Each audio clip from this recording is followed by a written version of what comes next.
I've spent decades listening to people lie to my face, watching their eyes twitch, their fingers tremble, their voices crack under the weight of their own nonsense. You learn a lot about human beings when you sit on a bench long enough. You learn that some people are greedy, some are desperate, and some are downright dangerous. But every so often, a case comes along that crawls under your skin and stays there.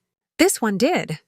And it began on a cold morning when the air in my chambers tasted like stale coffee and old files. I remember glancing at the folder before me. The name typed neatly across the top, Emily Vargas, 22 years old, missing. The police hadn't found her, the leads were drying up, and her mother was practically breaking down the front desk demanding someone with sense and guts get involved. That last part amused me. I don't usually step outside the courtroom for investigative work. I'm a judge, not a detective. But something in the mother's voice that day, a trembling mix of hope and terror, made me pause. Maybe I've softened with age. Maybe I just can't stand watching another young woman vanish into the cracks of a system that moves too slowly. When I first met Emily's mother, she clutched a photograph so tightly her knuckles were white. In the photo, Emily stood near a lakeside, smiling like she knew the world was hers. Long hair, bright eyes, the sort of face that should be arguing in classrooms, not plastered on missing person posters. "I know she's alive," her mother kept saying.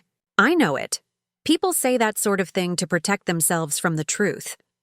But I didn't hear delusion in her voice. I heard certainty. A mother's instinct is rarely wrong.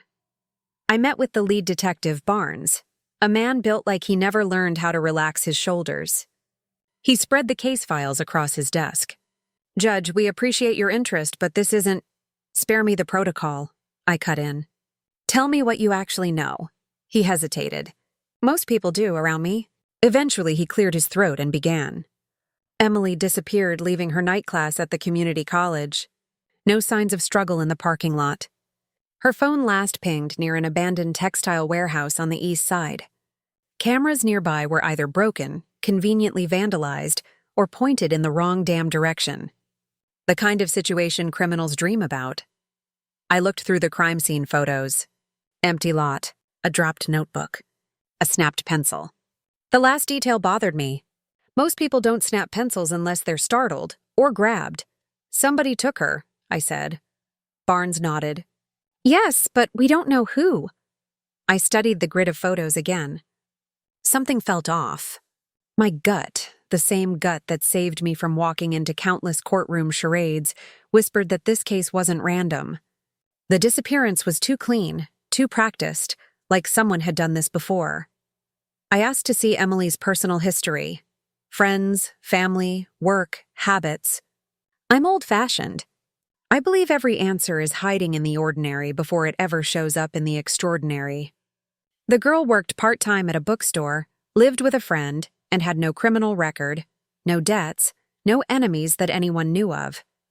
The kind of young woman people call sweet, which I've always thought is just code for, we don't really know her. I went to the bookstore next. Her co-worker, a lanky boy with caffeine in his veins, said she had mentioned someone following her a week before she vanished. She thought maybe she was imagining it, he muttered. You know how girls worry sometimes. I gave him a look sharp enough to cut him in half. Girls don't just worry. When a woman says someone is following her, she's usually right. He paled. Sorry. The security cameras inside the bookstore were functional, at least. I asked to see footage from the week before the disappearance. Hours of mundane browsing, customers flipping through books, bored teenagers pretending to read so they could stay out late. But near closing time on 2 different nights, a man lingered near the entrance, pretending to look at the sale rack while always glancing toward Emily. Every time she walked by, his head snapped up like a predator catching scent. He never bought anything, never approached, never interacted. Just watched. I zoomed in on his face. Mid-30s, average build, low-quality hoodie, but unmistakable eyes. Sharp, calculating. The kind of eyes I've seen in defendants who smirk while swearing they're innocent. "Who the hell are you?" I whispered. Barnes admitted they hadn't pulled that footage yet. Typical. When investigations get overloaded, small things slip. Small things that matter. I had them extract stills from the tape and run them through facial recognition. While we waited, I drove to the last place her phone pinged. The warehouse stood like a corpse of concrete and steel, windows shattered, graffiti whispering the neighborhood's history of being ignored. Bad things happen in places people stop caring about. I stepped inside with Barnes and 2 officers. Flashlights cut through dust. The sound of our footsteps echoed like the building was swallowing us.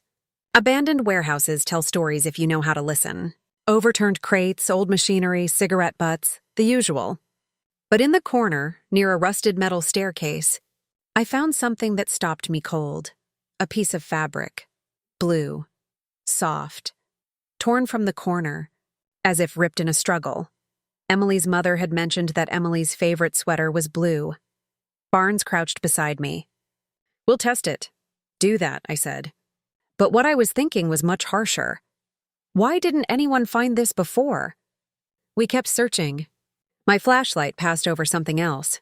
Faint marks on the dusty floor. Not footprints. Drag marks.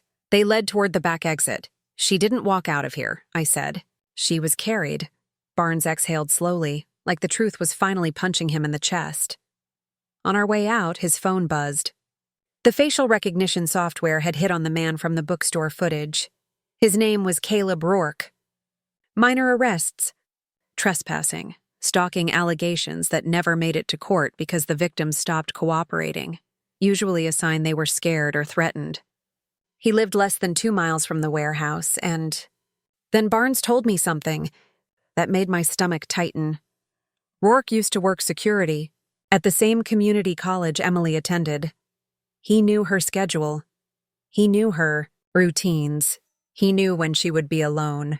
Felt the familiar burn of anger rising in my chest. I've dealt with criminals my entire career, but something about a predator targeting a young woman, controlling her movements, stealing her sense of safety. It hits on a level I don't tolerate. "We're bringing him in," Barnes said. "We're doing more than that," I replied.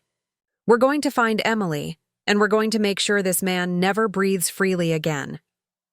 As we drove toward Rourke's last known address, I stared out the window at the city rushing by, lights flickering against the glass. Somewhere out there, a young woman was alive or hoping to stay alive. And I wasn't going to let her story end in a warehouse. Not while I still had breath in my lungs. Not while the world still needed women with sharp minds and sharper instincts. The hunt had begun.